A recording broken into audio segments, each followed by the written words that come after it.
नमस्कार, मैं हूं आपके साथ वक्ता दुबे और आप देख रहे हैं न्यूज कॉरिडोर्स। देखिए, बाबा बागेश्वर लगातार चर्चाओं का विषय बने रहते हैं। गोपालगंज में आपने उन्हें सुना, मुंबई में आपने उन्हें सुना, मेरठ में आपने उन्हें सुना और अब तैयार हो जाइए दिल्ली में उन्हें सुनने के लिए, क्योंकि बाबा बागेश्वर दिल्ली दूसरी बार पधार रहे हैं। 26 अप्रैल से लेकर 30 मई तक बाबा बागेश्वर यहां पर अपनी हनुमान कथा कहेंगे। लेकिन 2 बार यहां पर आने का उनका मकसद क्या है, साथ ही साथ आपको यह भी बता दें कि वो दिल्ली से वृंदावन की भी पद यात्रा करेंगे। अब इसको लेकर तैयारियां भी पहले से शुरू हो चुकी हैं।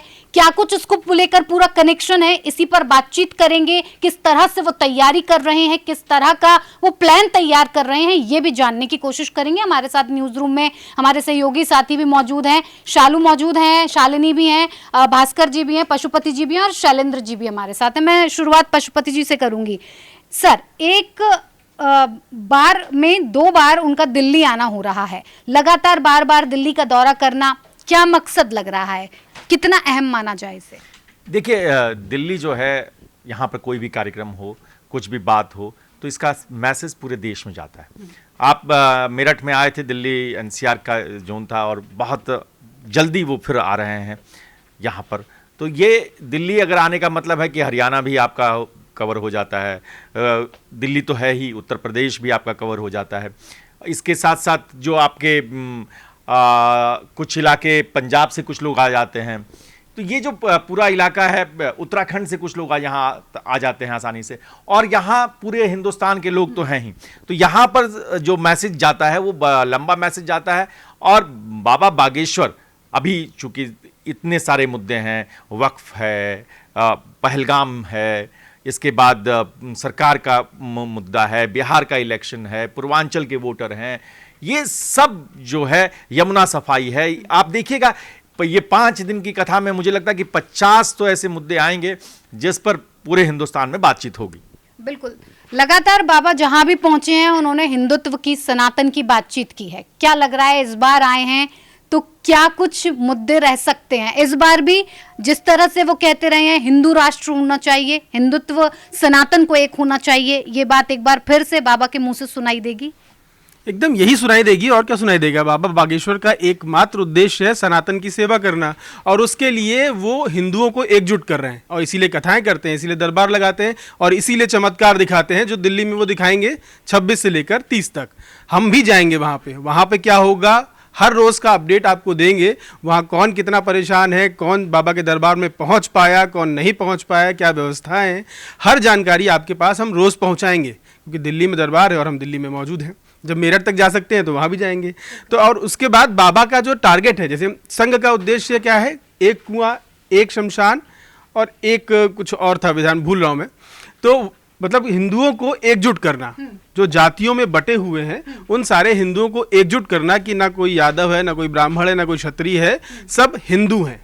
और इसकी घोषणा उन्होंने यहाँ आने से पहले भी कर दी है, पहले ही कर दी है। उन्होंने एक बयान दिया है अभी जल्दी, उसमें उन्होंने कहा है कि जो आतंकी हमला हुआ उसमें किसी ने जाति पूछ कर नहीं मारा, कि तुम एससी हो, तुम एसटी हो, तुम ओबीसी हो, तुम क्षत्रिय हो, तुम वैश्य हो, किसी ने नहीं पूछा। उसने पूछा धर्म, तुम हिंदू हो, मार दिया। तो ये उन्होंने कहा कि हिंदुओं की कायरता है और हिंदुओं को कायर नहीं बनना है, तो संगठित होना है, और संगठित करने ही यहाँ पे आ रहे हो। बिल्कुल, जिस तरह से पहलगाम को लेकर बातचीत की और इतने खुलकर अपनी बातों को उन्होंने रखा, साफ तौर पर एक संदेश देने की भी कोशिश की कि कहीं ना कहीं हिंदुओं को ही भारत में डराने की कोशिश की जा रही है। आपको लग रहा है ऐसा है? नहीं, मुझे क्या लग रहा है ये मैं बाद में सुनूंगा। ये 2 महिला साथी हैं हमारी, ये गई भी थी मेरठ, शालिनी भी लगातार बाबा बागेश्वर को फॉलो करती हैं। आप दोनों बताइए कि ये जो यात्रा है वो आपको कितनी अहम लग रही है, क्योंकि जो इमोशंस हैं पहलगाम के बाद, एक महिलाओं के इमोशंस भी हैं कि उनके सामने उनके पतियों की हत्या हुई है, तो इस पर बाबा बागेश्वर जो चोट कर रहे हैं उसका असर कितने दूर तक जाएगा? देखिए, असर दूर तक तो जाएगा, क्योंकि जब हम लोग मेरठ गए थे, जब मेरठ में बाबा बागेश्वर की कथा थी, उस समय नीला ड्राम काफ़ी चर्चा में था और बाबा बागेश्वर ने भी उस पर बयान दिया था। तो उसको लेकर ही महिलाओं में बहुत आक्रोश भरा था। वो बोल रहे थे कि बाबा बागेश्वर जो बोल रहे हैं सही बोल रहे हैं, उनको डरने की ज़रूरत नहीं है, वो तो बाबा हैं। तो इस चीज़ को देखते हुए भी जो पहलगाम में हुआ है उसको लेकर भी महिलाओं से लेकर पुरुषों तक अभी भी देश में आक्रोश तो है ही, साथ ही बाबा बागेश्वर ने जो बयान दिया है उसका भी समर्थन कर ही रहे हैं। और बाबा बागेश्वर हमेशा से कहते हैं कि एक रहो, संगठित रहो, और दिल्ली से भी वो यही मैसेज देने के लिए आ रहे हैं, क्योंकि कहीं भी उनकी कथा हो, चाहे मेरठ हो, चाहे बिहार में हो, चाहे देश के किसी भी कोने में हो, वो यही बोलते हैं कि सब संगठित रहो, सब एक रहो, और इस तरह की ही बातें वो करते हैं। अब दिल्ली आ रहे हैं तो वो कुछ ना कुछ बयान जरूर देंगे और उस बयान पर ही लगातार चर्चे भी होते रहेंगे। बिल्कुल, आपने शालू जैसे कि बात कही, हिंदुत्व को बढ़ावा देना, हिंदुओं का सम्मान करना, बाबा बागेश्वर की ये पहल हमेशा से रही है और ये गर्व की बात है। एज अ हिंदू मैं ये चीज़ कहूँगी कि बाबा बागेश्वर देश के दिल यानी कि दिल्ली में आ रहे हैं और ये केंद्र है। ज़्यादातर माफ़ कीजिएगा स्टेट के लोग भी आएंगे उनको सुनने। कई बड़े मुद्दों पर वो अपनी बात रखेंगे, चाहे वो मुर्शिदाबाद की हो या फिर पहलगाम की हो या फिर कोई भी वक्फ जैसे मुद्दे की, जैसे पशुपति सर ने बोला था उस टाइम कि ये बड़े मुद्दे हैं जिसमें वो कुछ ना कुछ जरूर बोलेंगे। यहाँ तक कि दिल्ली की सियासत पे भी वो पक्का कुछ ना कुछ बात जरूर कहेंगे। तो इस टाइम वैसे भी देश में माहौल थोड़ा सा गमगीन है और मुझे लगता है बाबा बागेश्वर जब आएंगे तो उनका पहला कहीं ना कहीं जो बोलने का टारगेट हो सकता है कि वो इनडायरेक्टली उनको हो, क्योंकि जैसा कि सर आपने भी बोला था कि जाति वाली बात नहीं है, इस बार बात की गई है धर्म को पूछ के हमला किया गया है। तो ये इस तरीके के मुद्दे पे बाबा बागेश्वर पहले भी बेबाकी से अपनी बातों को, अपने बयानों को रखे हैं और उन्होंने हमेशा से कहा भी है कि धर्म का सम्मान करना, एकता बनाए रखना, ये आपकी सबसे बड़ी ताकत होती है। बिल्कुल।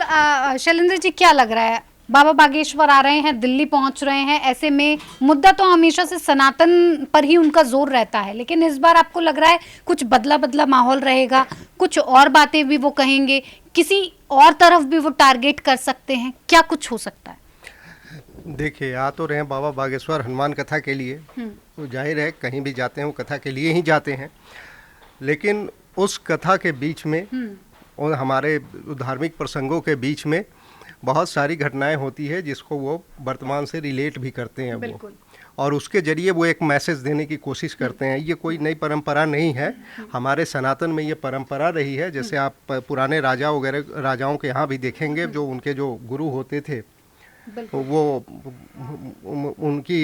उनके सलाह के हिसाब से चीज़ें चलती थी, वो गाइड करते थे।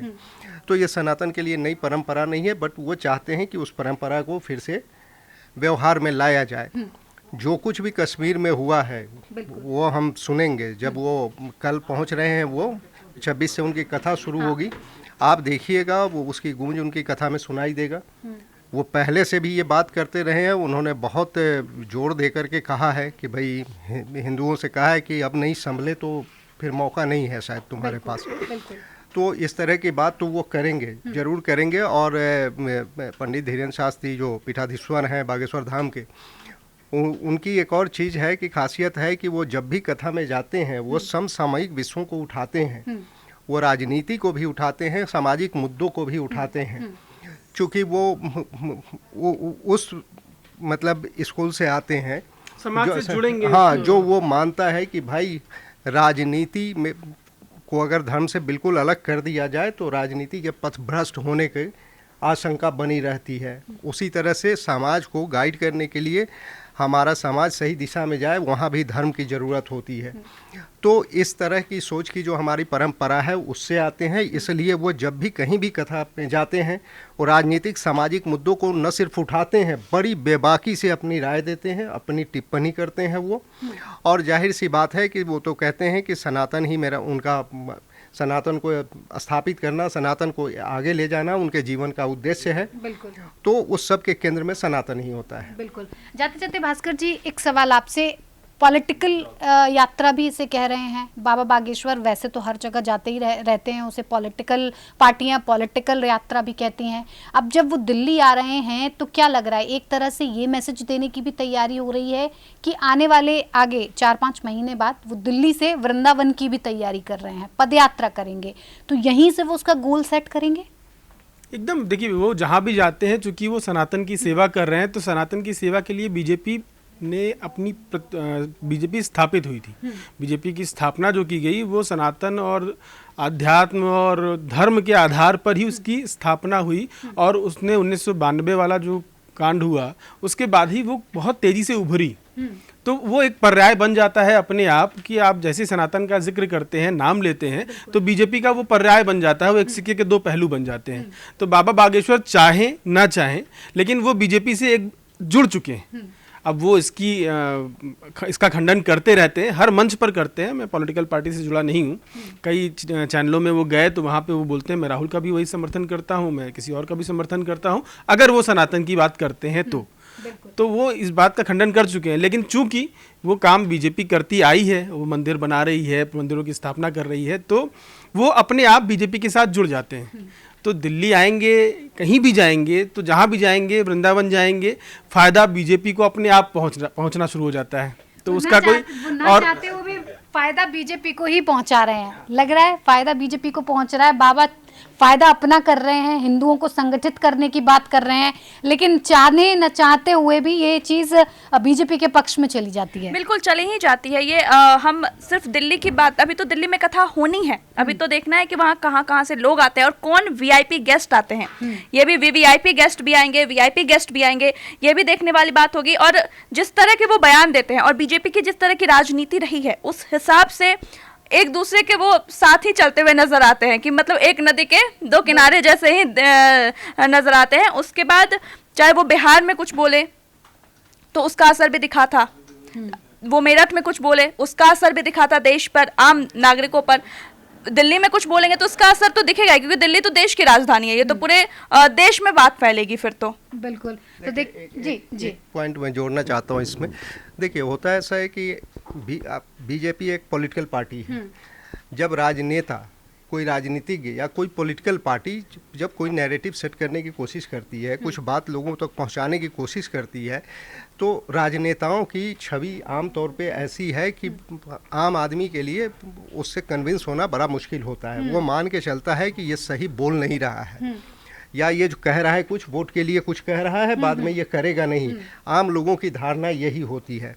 लेकिन वही बात जब बाबा बागेश्वर सरीखे कोई शख्सियत जब वो बात करता है तो लोग भरोसा करते हैं, उस पर बड़ा प्रभाव पड़ता है, कन्विंस होते हैं लोग उनसे। क्यों होते हैं? क्योंकि उनको मालूम है कि ये पॉलिटिशियन नहीं है, इनको किसी पद की इच्छा नहीं है, ये पद लोलूप आदमी नहीं है, और ये जो काम कर रहे हैं उसमें इनका अपना इंटरेस्ट नहीं है, ये समाज के लिए कर रहे हैं। तो इसलिए जब इस तरह की बात, कोई मैसेज वहाँ से जाता है तो उसका प्रभाव बहुत ज़्यादा होता है।